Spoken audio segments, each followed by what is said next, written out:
वज़ीर-ए-आज़म इमरान खान साहब की रिहाई, हमारे बाकी साथियों की रिहाई जो कि गलत केसों में उनको अंदर किया हुआ है। 9 मई और 24 नवंबर का जुडिशल कमीशन, ये हमारी डिमांड है। सिविल डिसओबीडियंस के हवाले से इमरान खान साहब की कॉल है, बैनुल-अक़वामी दुनिया में और पाकिस्तान के अंदर उसका लायमल वो इंशाअल्लाह ताला जिस तरह भी उनके ऑर्डर्स हैं उसी तरह फिर इम्प्लीमेंट किया जाएगा। आपने कहा जी कि फलां तारीख तक बात करो वरना हम सिविल नाफरमानी शुरू करेंगे। ऐसे नहीं होता ना, तलवार मत लटकाएं हमारे सरों के ऊपर। आप अगर बातचीत करना चाहते हैं सो बिस्मिल्लाह बातचीत करें, हम तैयार हैं। हम हरगिज नहीं चाहते हैं कि फसाद हो, पाकिस्तान को आगे बढ़ना चाहिए। सिविल नाफरमानी की अभी भी कॉल दी हुई है और एक तरफ हमसे कह रहे हैं कि हमसे बातचीत करें, ट्रूथ एंड रिकंसिलिएशन। ट्रूथ तो तब होगा जब आप कौम से माफी मांगेंगे। आपने क्या किया है? अस्सलाम वालेकुम नाज़रीन, प्रोग्राम दूसरा रुख में खुशामदीद। मैं हूँ आपका मेज़बान नादर गुरामानी। नाज़रीन, पाकिस्तान तहरीक इंसाफ की जानिब से मुज़ाकराती कमेटी तश्कील देने के बाद अब हुकूमत और PTI के दरमियान बाज़ाब्ता तौर पर राब्तों का इंतज़ार किया जा रहा है और सबकी नज़रें इस मामले पर हैं कि हुकूमत और PTI के दरमियान राब्ता कब हो रहा है।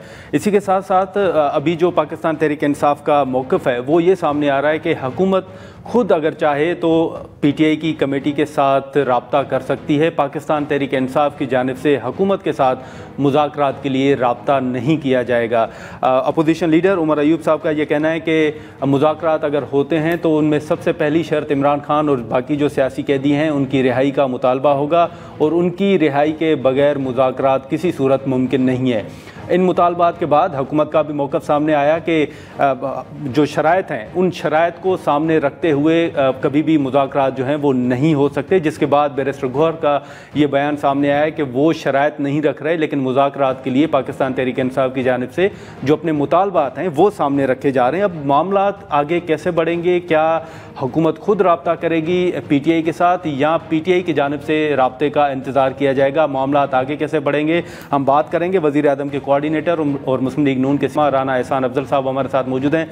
बहुत शुक्रिया राना साहब। अब कमेटी तो बन गई, हमने देखा कि राब्तों के हवाले से कुछ खबरें भी चलीं, अपडेट क्या है? कोई इस हवाले से अभी मेरा ख्याल है कि 4-5 दिन गुजर गए हैं इस मामले को कोई राब्ता हुआ है बाज़ाब्ता तौर पर हुकूमत की जानिब से या PTI ने कोई राब्ता किया हो? बिस्मिल्लाहिर्रहमानिर्रहीम। देखिए, इन्होंने कोई कमेटी मीडिया के अंदर ही है और इनकी अपनी जो अनाउंसमेंट है कि ऐसी एक कमेटी बनी हुई है जो मुज़ाकरात के लिए इन्होंने बनाई है, लेकिन उस कमेटी ने हमारे साथ उस तरीके से राब्ता नहीं किया कि किसी फ़र्द को PMLN से या हुकूमत से किसी को कॉल करके कहा हो कि आप हमारे साथ बातचीत करें। बहरहाल देखें, हुकूमत का एक मौक़िफ़ है और वो मौक़िफ़ बड़ा क्लियर है कि ये नहीं हो सकता कि आप पाकिस्तान की तारीख़ का पुरतशद्दुद तरीन एहतजाज करें और उसके बाद आप एक गंगा को उल्टा बहाएं और एक झूठा प्रोपेगेंडा करें कि जो है वो मैसेकर हुआ, और फिर उसके फ़ौरन बाद जब आपकी फ़ाइनल कॉल फ्लॉप कॉल बन जाए फिर आप जो है वो कहें कि हमारी अब नई शराइत ये हैं और अगर ये नहीं मानी गई तो फिर हम सिविल नाफरमानी करेंगे।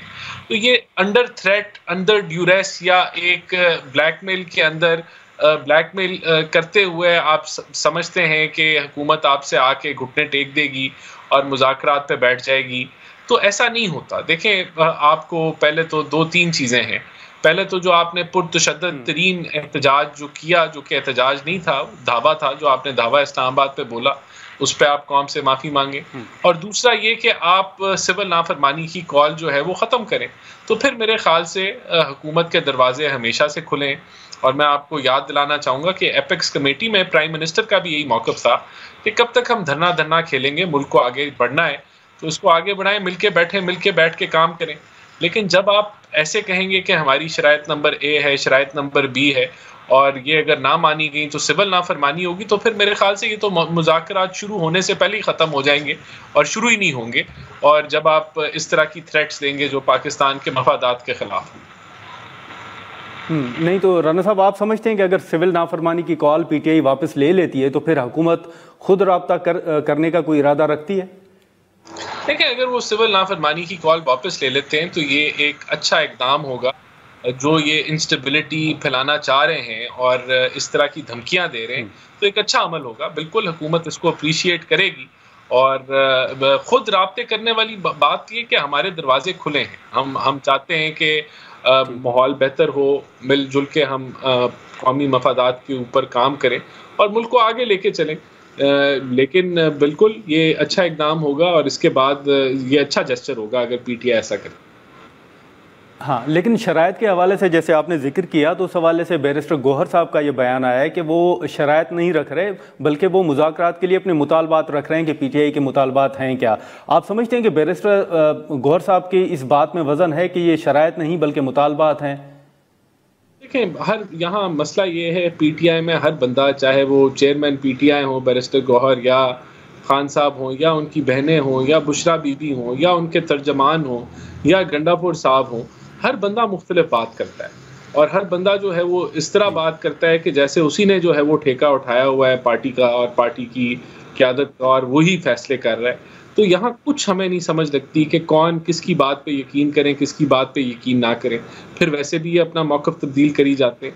तो ये गौहर साहब की को, और वैसे भी आधी जमात तो गौहर साहब की बात के ऊपर वैसे ही यकीन नहीं करती, तो फिर बाहर के लोग कैसे यकीन करें? तो ये भी एक कन्फ्यूजन है कि पीटीआई की आप किसकी बात आप सुनेंगे और किसके मौक़िफ़ के ऊपर आप समझेंगे कि ये ठीक मौक़िफ़ है और इसको आपने आगे लेके चलना।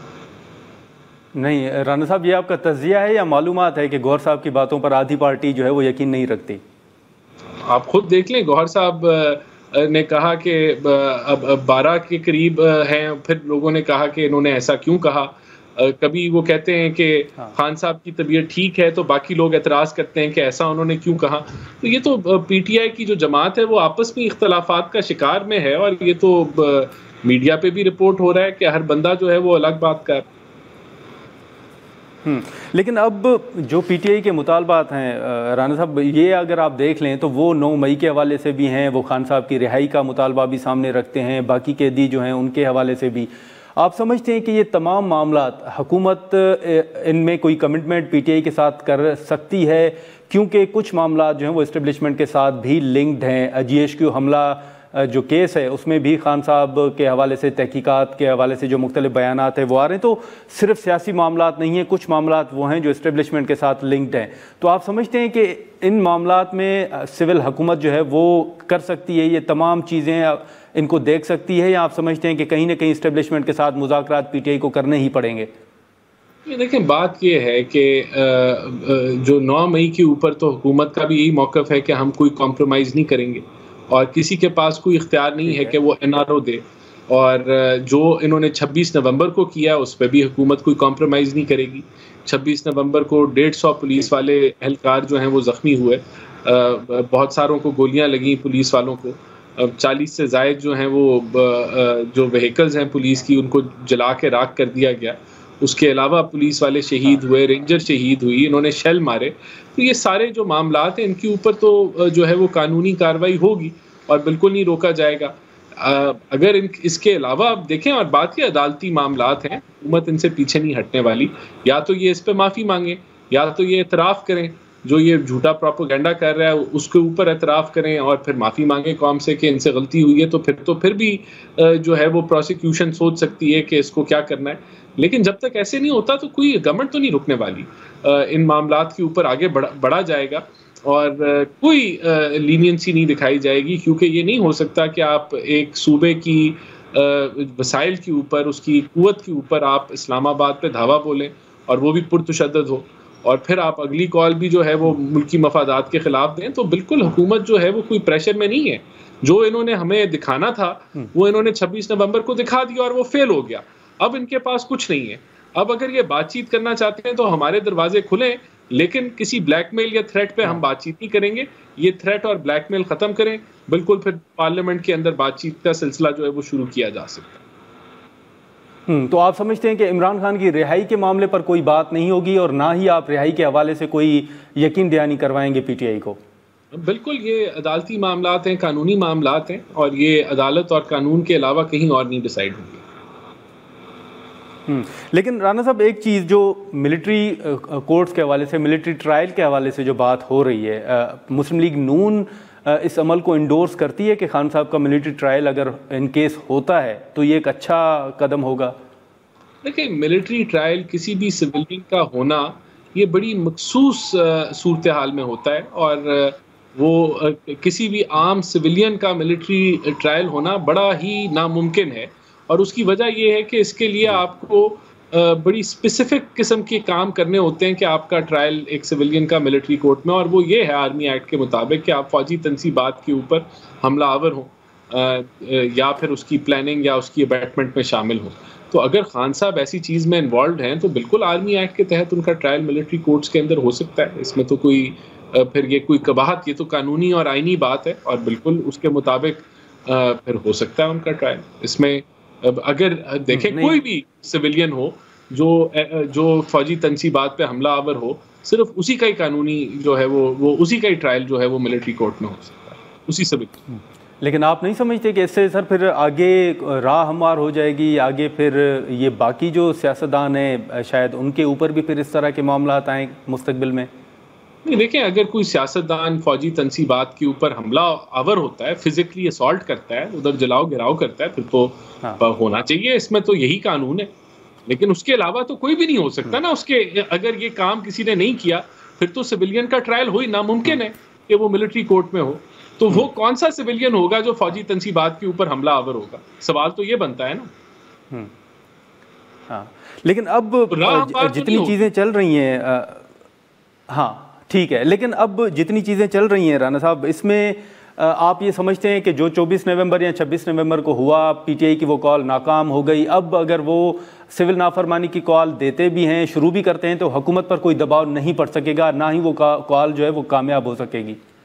देखें, ये बुरे तरीके से एक्सपोज हो चुके हैं, इनका झूठा प्रोपेगेंडा एक्सपोज हो चुका है, इनकी मुल्क मुखालिफ जो बयानिए हैं वो एक्सपोज हो चुके हैं, काविशें एक्सपोज हो चुकी हैं। तो हम नहीं समझते कि पहले भी इनकी सिविल नाफरमानी की कॉल जो है वो मुस्तरद कर दी गई थी। जब लोगों ने देखा कि बिजली का बिल इन्होंने नहीं दिया और फिर जो है वो नहाना गर्म पानी से था और फिर बिजली के बिल उतार दिए गए, तो तब भी इनकी सिविल नाफरमानी की कॉल जो है वो फेल हो गई थी। किसी ने उसकी सपोर्ट नहीं की थी और अब भी नहीं सपोर्ट होगी। इस तरह के जो एक्सपोज ये हो चुके हैं, हम नहीं समझते कि अवाम जो है वो मुल्क के मफादात के खिलाफ चलेगी। इनके कहने और बहकाने से कोई नहीं चलेगा।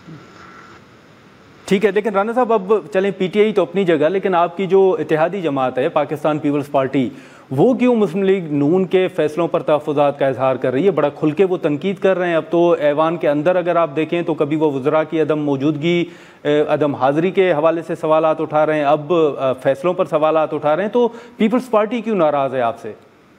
देखिए, इस चीज़ पे तो प्राइम मिनिस्टर ने भी जो है वो वज़रा को कहा है कि आपकी हाज़िरी होनी चाहिए असेंबली में, और आप चाहे ट्रेजरी बेंचेस हों चाहे ऑपोजिशन बेंचेस हों, उनके सवालात के जवाब दें और वहाँ पार्टिसिपेट करें डिबेट में।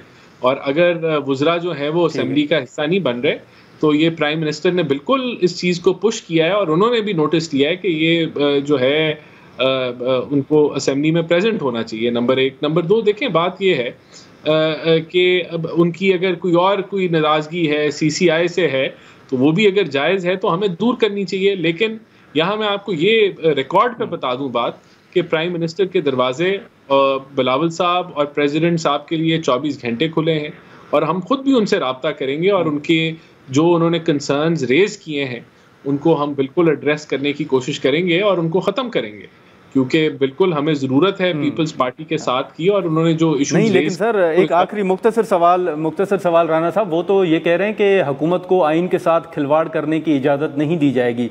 तो ये क्या हुकूमत आप समझते हैं कि आइन की किसी हद तक किसी नुक्ते पर कोई खिलाफ वर्जी कर रही है, जो पीपल्स पार्टी का मौक़िफ़ है कि आपको इजाज़त नहीं दी जाएगी? देखें, अगर कोई हमारे से कोई आइन के साथ हमने कोई खिलवाड़ किया है तो उसको वो पिन पॉइंट करें, हम नहीं करेंगे। हम तो पीपल्स पार्टी के साथ मिलकर चलना चाहते हैं और अगर कोई ऐसी चीज़ पिन पॉइंट हुई जो हमारी कमज़ोरी है या हमने कोई गलत किया है तो हम उसको रिव्यू कर लेंगे। लेकिन बात ये है कि पब्लिक में पीपल्स पार्टी को ये तनकीद करने की ज़रूरत नहीं है, क्योंकि हमारे दरवाजे उनके लिए खुले, वो आके भी हमारे साथ इन मामलात को डिस्कस कर सकते हैं। चलें, ठीक है राना साहब, बहुत शुक्रिया आपने वक्त निकाला। राना एहसान अफजल साहब की गुफ्तगू आपने सुनी और पीपल्स पार्टी के हवाले से उन्होंने बड़े वाज़ेह बात की कि उनके दरवाजे हुकूमत के पीपल्स पार्टी के लिए खुले हुए हैं और उन्हें पब्लिक में ये तनकीद करने की ज़रूरत नहीं है। अगर कुछ तहफ़्फ़ुज़ात हैं तो वो बाज़ाब्ता तौर पर आकर बात कर सकते हैं। हम यहाँ पर एक शॉर्ट ब्रेक लेंगे और ब्रेक के बाद पीटीआई और पीपल्स पार्टी के रहनुमा हमें ज्वाइन करेंगे।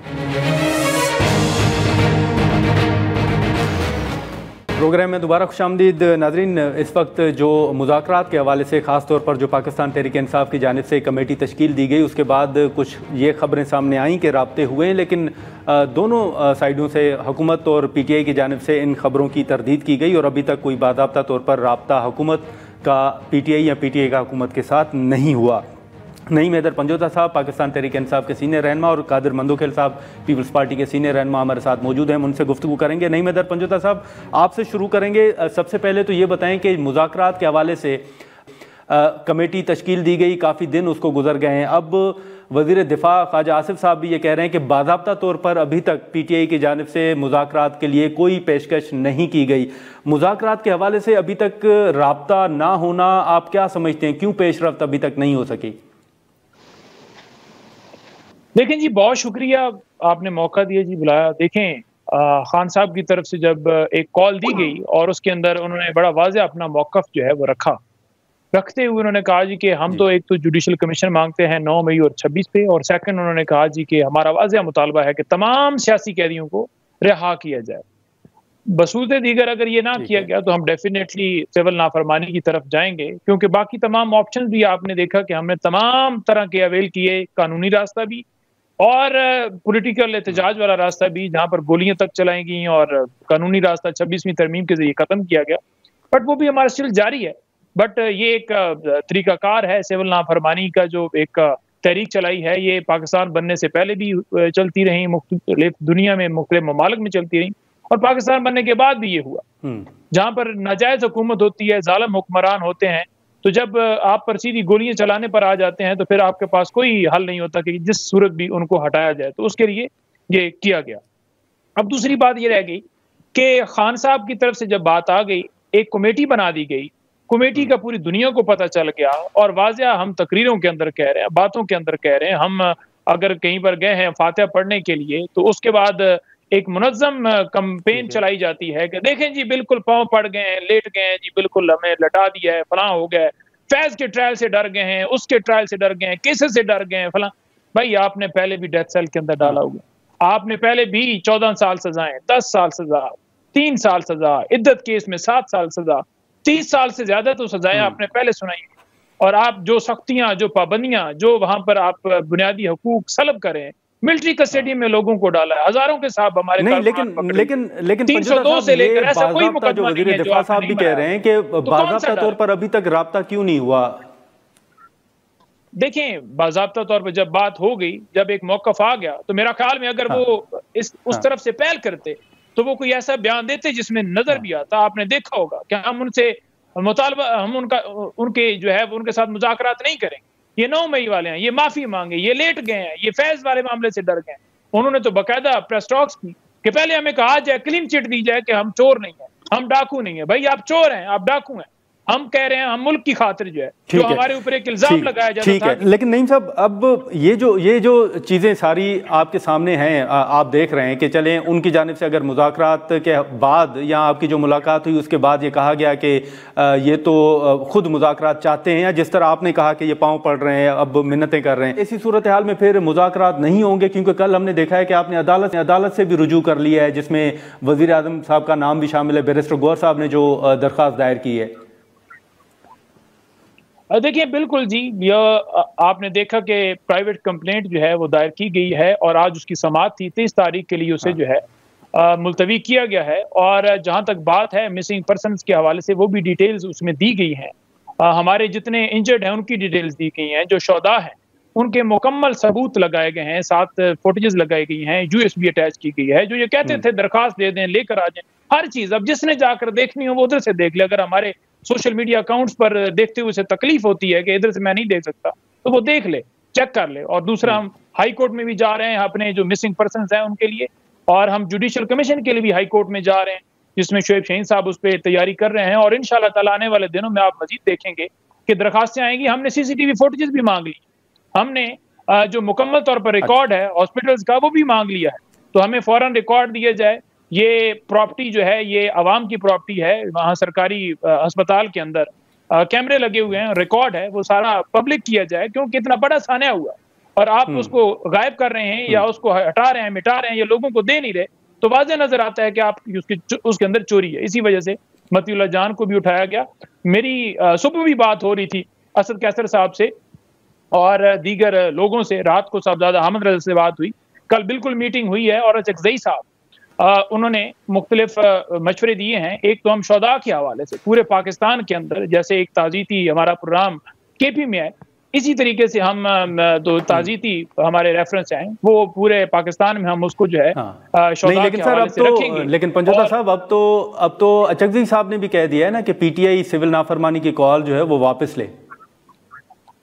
देखिए उन्होंने तजवीज़ दी है, तजवीज़ की हद तक उन्होंने बात की है, जहां पर उन्होंने कहा है कि सिविल नाफरमानी को थोड़ा मौखर किया जाए और उसके अंदर उन्होंने बड़ा कहा है कि उसके अंदर हमारी डिमांड जो है यानी बातचीत जो मुज़ाकरात होंगे जिसमें हुकूमत का खात्मा रखते हैं या जो भी वो सजेशन देते हैं, डेफिनेटली हर बंदा एक अपना माइंड रखता है। मेरे से अगर बात करेंगे तो मैं अपनी ओपिनियन दे सकता हूँ, किसी और से देंगे, डेफिनेटली वो पीटीआई का हिस्सा तो नहीं है लेकिन अलायंस है। तो वो उन्होंने एक मशवरा दिया है जो खान साहब तक पहुंचाया जाएगा, फिर उस पर जो खान साहब का हुक्म होगा मनोवान वो इंशाअल्लाह ताला फिर उनसे भी डिस्कस किया जाएगा कि ये खान साहब की राय है, ये उनका मौक़िफ़ है, तो फिर उस हिसाब से आगे बढ़ा जाएगा। लेकिन ये जो शौदा का खून है ये किसी सूरत रायगा नहीं होने देंगे। हम इसके लिए भरपूर तरीके से जो है पूरे पाकिस्तान में कर रहे हैं और साथ हम मुख्तलिफ इज्तिमाओं के साथ साथ हम बिल्कुल इसको रीऑर्गेनाइज करके तो दोबारा इंशाअल्लाह ताला आप देखेंगे कि फिर से आएंगे, फिर से बढ़ेंगे, फिर से आगे आएंगे और फिर से आगे मूवमेंट बढ़ाएंगे। और ये ना समझे कि कोई कमजोरी है। एक हमारे ऊपर इल्जाम था कि दरवाजे जो हैं ये मुज़ाकरात के इन्होंने बंद किए हुए हैं, बातचीत के बंद किए हुए हैं, ये बड़े कोई डिक्टेटर बने हुए हैं, ये इंतशारी हैं, फलां हैं, यमन की बात नहीं करते। हमने कहा है कि हम पहले भी पुरअमन थे, अगर मुज़ाकरात का ही डेडलॉक है तो हम खोलते हैं दरवाजे, लेकिन जो ही खोले तो मुल्क दुश्मनों का असल चेहरा नजर आ गया कि ये लोग जो खुद गोलियां चलाते हैं और फिर उसकी जस्टिफिकेशन करते हैं कि ये लोग इंतशारी हैं, गद्दार है। नहीं, ठीक है, ये मुहब्बे वतन ठीक है। लेकिन मंदोखिल साहब सर अगर आप सुन पा रहे हैं तो ये बताइएगा कि अब जो मुज़ाकरात के हवाले से ये जो कमेटी बनी है, फिर मुख्तलिफ बयानात आपके सामने हैं, अगर कल मुज़ाकरात शुरू होते हैं तो इसमें पाकिस्तान पीपल्स पार्टी का भी कोई इनपुट शामिल होगा या आप समझते हैं कि नहीं हुकूमत और पीटीआई का अपने मामलात होंगे वो खुद जाने? जी गुरबानी साहब, पहली बात तो ये है कि पीपल्स पार्टी हमेशा मुज़ाकरात पे यकीन रखती है और हमने 2018 जब जनरल गैंगस्टर फैज हामिद ने इन नासूर को आरटीएस सिस्टम बिठा के पाकिस्तान पे मुसल्लत किया, उस वक्त भी मेरे चेयरमैन बिलावल भुट्टो साहब ने कहा इमरान खान कदम बढ़ाओ, हम तुम्हारे साथ है। और जवाब में क्या मिला? अस्पे तरबियत डाकू एक चोर है।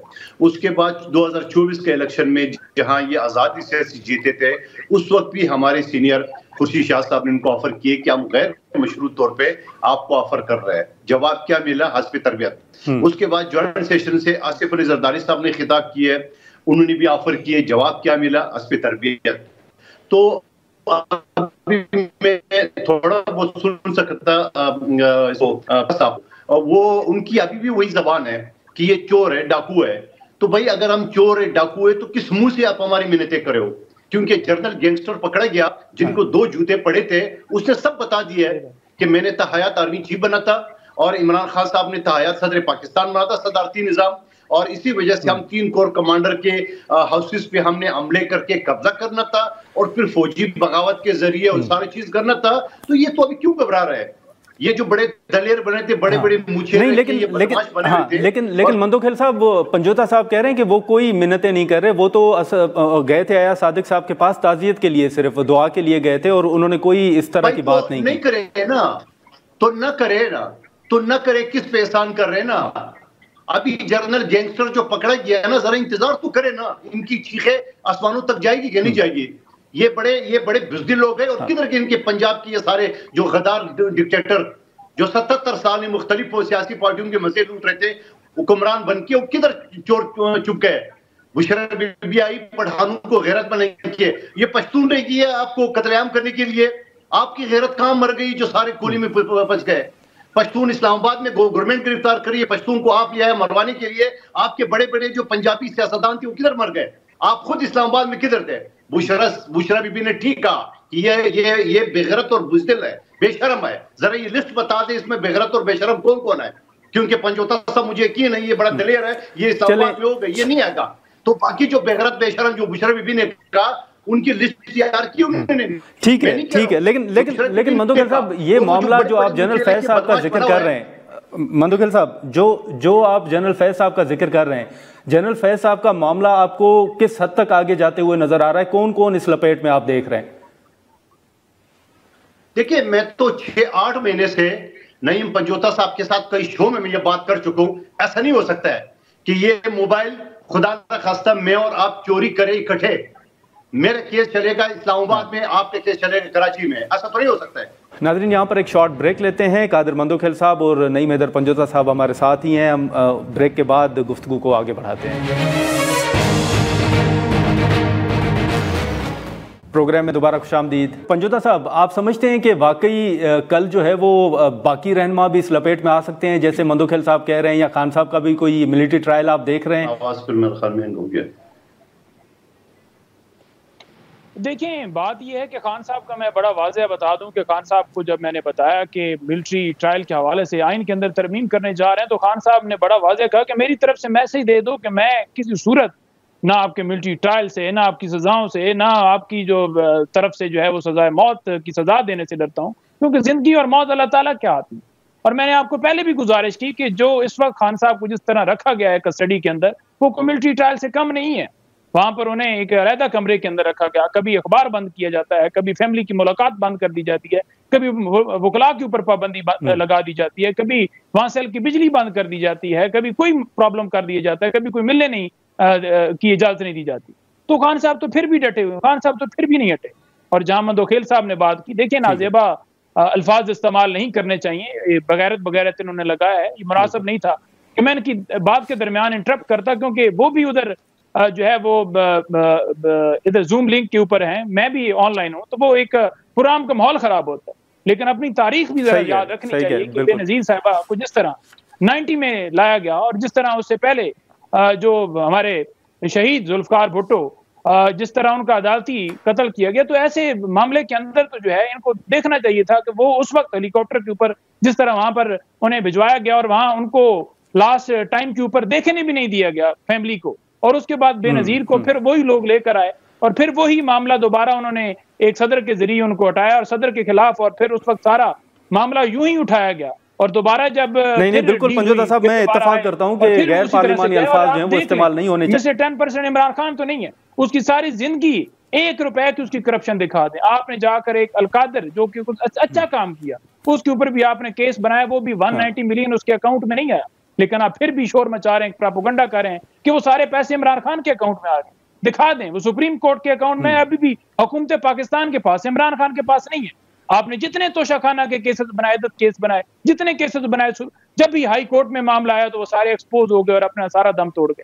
यूं झूठे केस बना, लेकिन बिल्कुल पंजोता साहब, ठीक है पंजोता साहब, लेकिन कादिर मंदोखेल साहब, सर आप बताइएगा कि अब जो पीटीआई के मुतालबात हैं, पीटीआई के मुतालबात आप समझते हैं कि ये सिविलियन हुकूमत के हाथ में हैं, या बहुत से मामलात ऐसे हैं जो एस्टेब्लिशमेंट ही हल कर सकती है ये चीजें?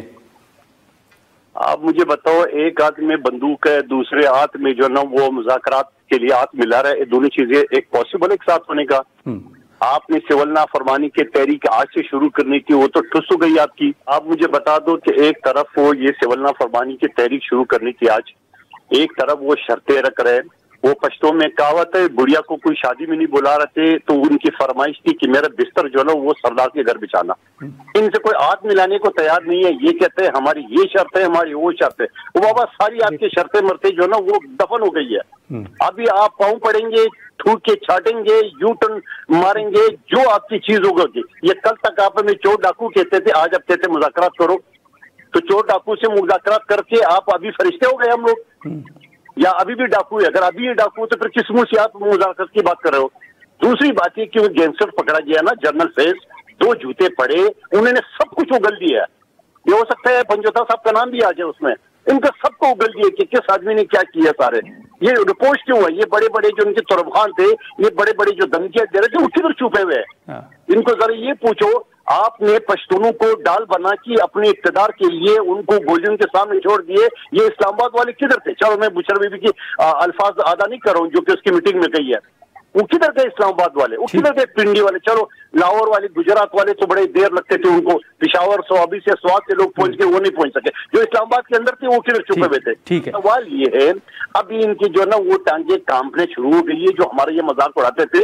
अभी जरा 2-4 दिन और सब्र करो, जब ये जर्नल गैंगस्टर जो ना मजीद इंकशाफात करेंगे, मजीद सबूत आएंगे, चार्जशीट हो चुका है आर्मी एक्ट के तहत, ये सारे के सारे लाइन के ऐसे तोते की तरह बोलना शुरू कर देंगे, आप देखते रहना। ठीक है, लेकिन पंजोता साहब आप बताइएगा कि अब जो जैसे मंदोखेल साहब कह रहे हैं कि आप तो इस हुकूमत पर बड़ी तनकीद करते रहे हैं, इस पार्लियामेंट को जाली पार्लियामेंट करार देते रहे हैं, आप समझते हैं कि अब पीटीआई अपने उस बयान से पीछे हटी है? और दूसरा, आप समझते हैं कि अब सिविलियन हुकूमत के साथ ही बात होगी, या आप समझते हैं कि नहीं, कुछ मामला एस्टेब्लिशमेंट के साथ आपको तय करने पड़ेंगे?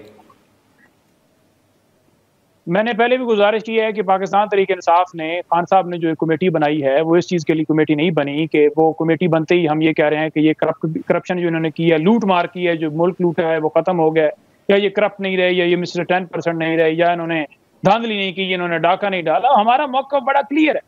हमारे ऊपर एक इल्ज़ाम लगाया जाता था कि ये मुज़ाकरात के दरवाजे बंद किए हुए, और ये चेहरा अल्हम्दुलिल्लाह एक्सपोज होना था हमारी मुज़ाकराती एक कमेटी बनने से, और वो हो चुका है कि मुज़ाकरात के नाम पर ये जो कहते थे, हमें ताने देते थे कि ये जनाब देखें जी कि इनके अंदर तो सियासत वाला तल्लक ही नहीं है, ये तो पॉलिटिकल जमात ही नहीं है, ये तो बात ही नहीं करना चाहते, ये तो बात ही फलां जगह पर करना चाहते। तो जब दरवाजे खोले हैं तो फिर ये इल्जाम तराशी शुरू कर दिए, और जहां पर ये बात कर रूपोश हो गए।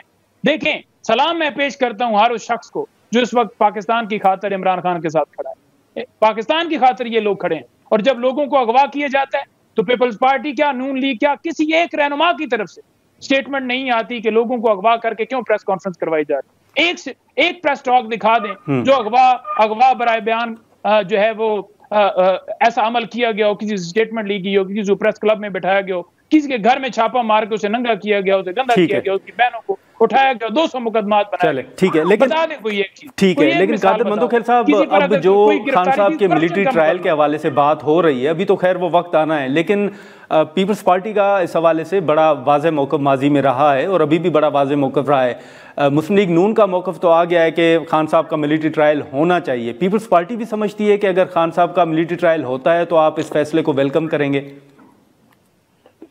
देखिए, मैं तो आपको 6-8 महीने से समझौता साहब के साथ कई चैनल में ये बात कर चुका हूँ कि अगर मिसाल दे रहा हूँ, एक आपके टेबल पे कप पड़ा हुआ है, इस कप की चोरी में मैं और समझौता साहब शामिल हो, खुदा न खास्ता जी, ऐसा तो नहीं हो सकता है कि समझौता साहब का केस जो है ना वो इस्लामाबाद में चलेगा, मेरे कराची में चलेगा, एक ही जगह चलेगा। और वो एक जगह ये है 1952 का जो आर्मी एक्ट है, फौजी तनसीबात पे जो अमली की है, आप मुझे बताओ उसका केस क्या मजिस्ट्रेट के पास चलेगा? क्या वो इस्लामाबाद में मजिस्ट्रेट सेशन कोर्ट में चलेगा, या पिशावर में चलेगा, या पिंडी में चलेगा? अब ये सारी चीजें जो हरकतें उन्होंने 9 मई को की है, ऐसे तो हमारे दुश्मन मुल्क हिंदुस्तान ने भी नहीं किए। आप मुझे बता दो, इस चीजों के लिए पहले दिन इमरान खान साहब जब ये गैंगस्टर पकड़ा गया, उन्होंने कहा कि ये कौम का असासा है जनरल फेस। दूसरे दिन बयान दिया, उसने बोला कि जनरल फेस को ओपन ट्रायल होना चाहिए। वो बाबा तुम्हारा क्या काम है उनके साथ? वो फौज का आदमी है, वो ओपन ट्रायल करे, इनसाइड कर ले, तुम्हारा क्या काम है? ठीक है। फिर अगली मर्तबा बोला है कि जो है बाकायदा केस इस्लामाबाद हाई कोर्ट में पिटीशन दाखिल की इन वकीलों ने कि इस इमरान खान को फौजी ट्रायल से बचाया जाए। क्यों? उनको पता था कि ये मुलवस है, क्योंकि उनको पता है कि जनरल फेस को जब 2 जूते पड़े होंगे उसने तोते की तरह बोला होगा कौन कौन मुलवस था, कौन साफी था जो साथ दे रहे थे, कौन जो सियासतदान थे, कौन एक आदमी का नाम लिए होंगे। ये पंजोता साहब थोड़ा इंतजार कर ले, ये सारी मुज़ाकरात भूल जाएंगे, ये फॉर्म पढ़ेंगे, लिख लेना, फिर ये पता है क्या कहेंगे, यू टर्न तो बड़े आदमी का काम है, लेकिन हम तो यू टर्न को कुछ और कहते हैं। यू टर्न अगर जुल्फकार जी भुट्टो लेता ना तो आज वो जिस्मानी तौर पर जिंदा होता। वो गैरतमंद आदमी तो उसने अपने आप फांसी को तरजीह दी, यू टर्न ही लिया, क्योंकि यू टर्न को हम बेइज्जती कहते हैं। अब आप मुझे बताओ, जिसको जो चाहे वो पसंद करे। अब अगले दिनों में आप देखेंगे कि इनको होगा क्या। इनके जो MNA MP है सारे दिन टॉक शो में बैठे हुए हैं, ये भाषण दे रहे हैं, उनको बताया क्या अदालतों में केस चला है, जाए उनको आप वकीलों कोर्ट के जरिए उसको रिहा कराए, मिन्नत समाजे NRO लेने की कोशिश मत करे। चलें, ठीक है मंदोखेल साहब, सर टाइम कम होगा, एक आखिरी सवाल पंजोता साहब ये बताइएगा कि अगर मुज़ाकरात शुरू होते हैं तो क्या PTI सिविल नाफरमानी की कॉल वापस लेगी? देखिए हमने तो बड़ा वाज़ेह मौक़िफ़ रखा है कि हमारी बात जो है वो मान ली जाए तो उसके बाद डेफिनेटली जब कॉल है वो वापस हो जाएगी। हमने तो अपना मौक़िफ़ क्लियर रखा है और ये हमारे ऊपर मंदोखेल साहब इल्ज़ामात ना लगाएं। इमरान खान साहब ने जो फैज़ की बात की थी, उन्होंने कहा था उस टाइम भी कि फैज़ जब DGISI था वो अफगानिस्तान के उसने दौरे किए, उस वक्त अमन आया, मुल्क के अंदर सुकून आया और उस ओहदे पर रहकर उस वक्त का वज़ीर आज़म अगर DG के बारे में ये रिमार्क्स देता है कि इसने अच्छी परफॉर्मेंस दी है, तो वो गलत बात तो नहीं है। कोई गलत बात तो नहीं है। अगर किसी जगह पर कोई अमन के लिए उसने कोशिश की और वो प्रैक्टिकली हुआ भी है तो कोई गलत बात नहीं है। और ओपन ट्रायल की जो बात खान साहब ने की थी, वो ओपन ट्रायल की बात जब मनसूब किया गया खान साहब को 9 मई के हवाले से फैज साहब के साथ जुड़े मामलात हैं, ये है वो है, जब ऐसी चीजें की गई तो उन्होंने कहा कि कोई मामला है मेरे हवाले से 9 मई के हवाले से तो ओपन ट्रायल करें। हम तो हमेशा कहते हैं कि कोई बात भी है वो ओपन हो, कोई समात भी है ओपन हो। बंद कमरे के अंदर वही करता है जो चोर होता है। और तीसरी बात ये रह गई कि सुप्रीम कोर्ट में कल समात हुई है। सुप्रीम कोर्ट ने कहा है कि सिविलियन का मिलिट्री ट्रायल नहीं हो सकता और सिविलियन का मिलिट्री ट्रायल आइन के आर्टिकल 8 के मुताबिक नहीं बनता, क्योंकि जो जिस इदारे को मुलाजिम होता है वो उस इदारे का ही नहीं गलत बयानी मैं नहीं करता। जो 85 केसेस है उनको दे दिए ना, उन्होंने कंडीशनल दी है, उन्होंने कंडीशनल दी है, मेन फैसले के साथ कंडीशनल दी है, मेन फैसले के साथ कंडीशनल दी है, मेन फैसले के साथ कंडीशनल दी है। उन्होंने कहा है कि आइन के आर्टिकल महकमा ज़राअत के अंदर मुलाजिम है तो वो महकमा ज़राअत का जो मुलाजिम होगा वो डेफिनेटली उसके अंदर आएगा। ये नहीं हो सकता कि सिविलियन फौज में कोई मुलाजिम है तो वो उसके नीचे आएगा। ठीक है पंजोता साहब, आपका पॉइंट आ गया। मंदोखेल साहब अगर मुख्तसरन सर आप इस पे रिस्पॉन्ड करना चाहें तो। सर कल सुप्रीम कोर्ट ने 50 केसेस जो चल रहे थे वो फौजी अदालत में उनकी इजाजत दे दी है। बाकी जो केसेस है उनका फैसला छुट्टियों के बाद होगा। चलें ठीक। पंजोता साहब यहाँ गलत बयानी कर रहे हैं, अभी ये डर रहे हैं, ये जितने भी शोर मचा ले इनका होगा फौजी ट्रायल, क्योंकि फौजी तनसीबात पे हमला हुआ है तो वो मजिस्ट्रेट की अदालत में चले ठीक है। चले ठीक है मंदोखेल साहब आपका नहीं मतलब पंजोता साहब आपका बहुत शुक्रिया, आपने वक्त निकाला। नाज़रीन अपने खास तौर पर पाकिस्तान पीपल्स पार्टी का और PTI का मौक़िफ़ सुना। हम यहाँ पर एक ब्रेक लेते हैं और ब्रेक के बाद हम गुफ्तगू को आगे बढ़ाते हैं।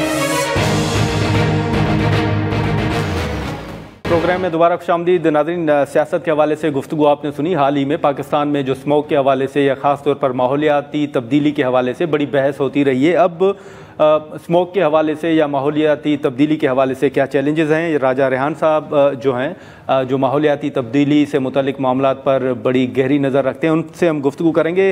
रेहान साहब बहुत शुक्रिया। ये बताइएगा कि स्मोक के हवाले से हमने देखा कि पंजाब के बाद ना सिर्फ पेशावर बल्कि मुल्तान और रावलपिंडी इस्लामाबाद भी मुतासर हुआ।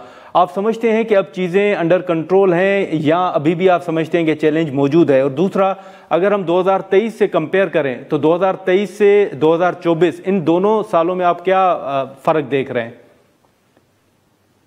जी बहुत शुक्रिया जी मुझे दावत देने का इस प्रोग्राम में।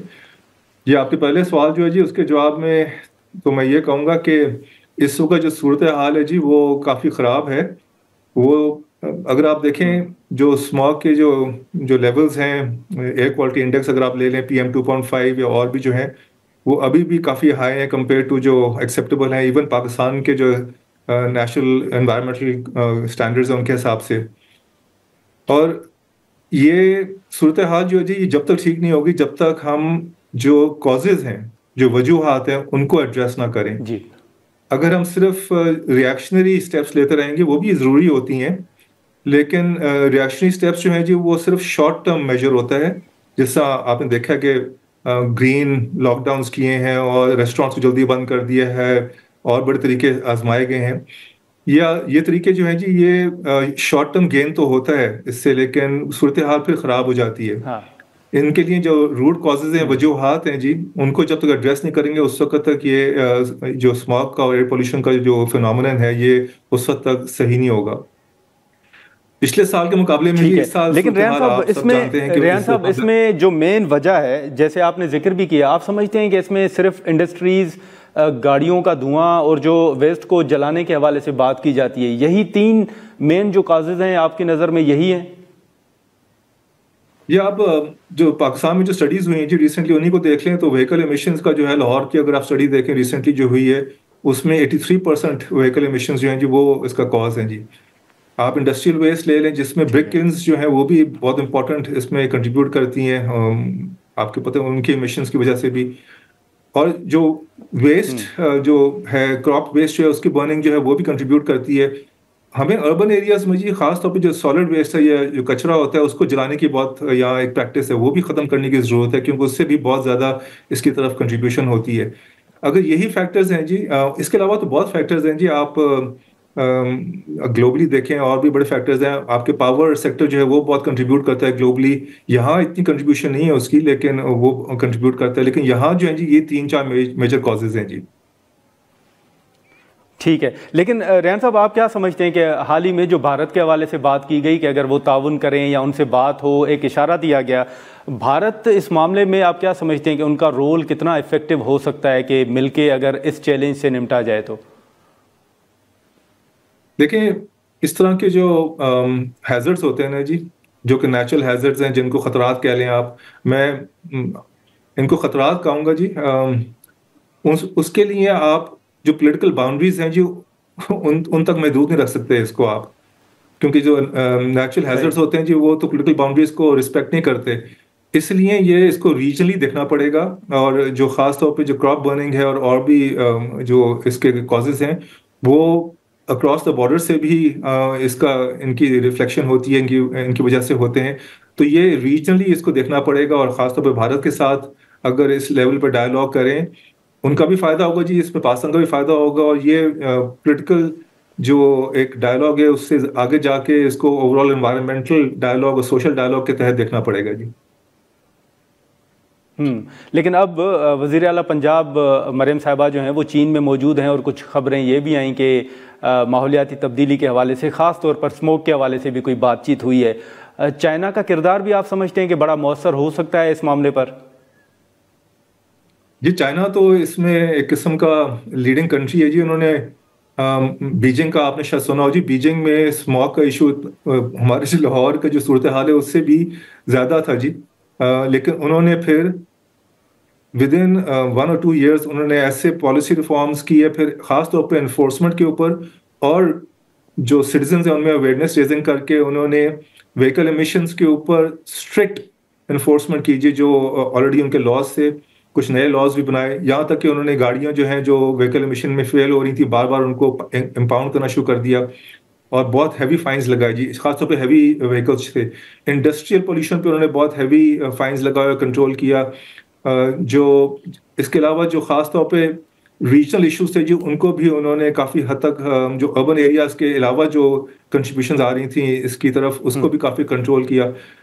एक और एरिया जो है जो कि अब दुनिया भर में इस्तेमाल होता है और उसमें चाइना भी काफ़ी आगे जी, वो है आप लो एमिशन जोन्स बनाए जी, खासतौर पे अर्बन एरियाज में। आपने शायद लंदन का सुना हो जी, लंदन में एक अल्ट्रा लो एमिशन जोन है सेंट्रल डिस्ट्रिक्ट में। उसकी इम्प्लीमेंटेशन से जी 50% ऑफ द एयर पोल्यूशन जो है जी वो कम होगी। उसमें हैवी जो व्हीकल्स है वो नहीं आती खासतौर पे दिन में, और जो आती भी हैं वो बहुत ज़रूरी जो होती हैं कंस्ट्रक्शन मटेरियल लेके आती हैं, उनके लिए सिर्फ उनको अलाउ करते हैं और पब्लिक ट्रांसपोर्ट को वो ज़्यादा इंकरेज करते हैं। तो ये कुछ ऐसी स्टेप्स हैं और इसमें चाइना बिलखसूस और बीजिंग का जो एग्जांपल है जी वो हमें देखना चाहिए। और उम्मीद है कि ये जो ट्रिप है पंजाब चीफ मिनिस्टर का, इसकी वजह से हमें काफ़ी वहाँ से टेक्निकल असिस्टेंस मिलेगी और जो गुड प्रैक्टिसेस हैं उनसे भी फ़ायदा होगा जी। लेकिन रेहान साहब एक मुख्तसरन ये भी बताइएगा कि पॉलिसी तो पंजाब हुकूमत हो या वफाक की जानिब से भी माजी में और अभी भी दी जाती रही हैं, हमने देखा है। उसके बावजूद क्या वजह है कि फिर इस चैलेंज से हम निमटने में उस हद तक कामयाब नहीं हो पा रहे? आप समझते हैं कि जो पॉलिसी है, जो अहकामात हैं, उन पर उस तरह से अमल दरामद नहीं हो पा रहा जिस तरह होना चाहिए? जी देखें, हमारा फोकस रिएक्शनरी आता है जी। पॉलिसीज भी हैं, लॉज भी हैं। अगर आप एनवायरमेंटल प्रोटेक्शन एक्ट ले लें जी, उसमें बाकायदा लॉज ऐसे हैं, क्लॉजेज ऐसे हैं जिनमें क्लियरली लिखा हुआ है कि अगर व्हीकल एमिशंस एक खास लेवल से ऊपर होंगी तो उस गाड़ी को फाइन करेंगे या फिर उसको इम्पाउंड कर देंगे जी। इसी तरीके से गवर्नमेंट इदारों के बारे में भी ऐसे क्लॉज है जी कि गवर्नमेंट इदारे जो हैं उनकी गाड़ियां अगर हैं, अगर उनके एमिशन ज़्यादा होंगे तो फिर वो गवर्नमेंट इदारा जो है उसका जो हेड है उसको रिस्पॉन्सिबल रखा या अकाउंटेबल रखा जाएगा जी। लॉस तो सारे हैं जी, असल में जो गैप है वो है एनफोर्समेंट पे जी।